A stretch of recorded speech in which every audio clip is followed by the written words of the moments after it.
আদ্যা শক্তি স্বরূপিণী।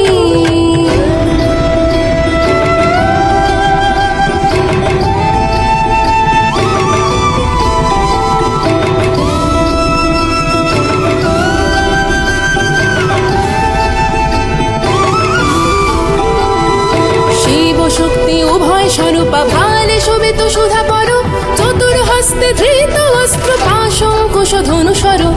শিব শক্তি উভয় স্বরূপা ভালে শোভিত সুধা পর, চতুর হস্তে ধৃত অস্ত্র পাশঙ্কুশ ধনু স্বরূপ। ষোড়শ কলা পরম বিদ্যা আদ্যা শক্তি স্বরূপিণী। পরাশক্তি দেবী ললিতা সকল তেজ শঙ্খুনেতা। ষোড়শ কলা পরম বিদ্যা আদ্যা শক্তি স্বরূপিণী। নমঃ ভগবতি ত্রিপুরা দেবী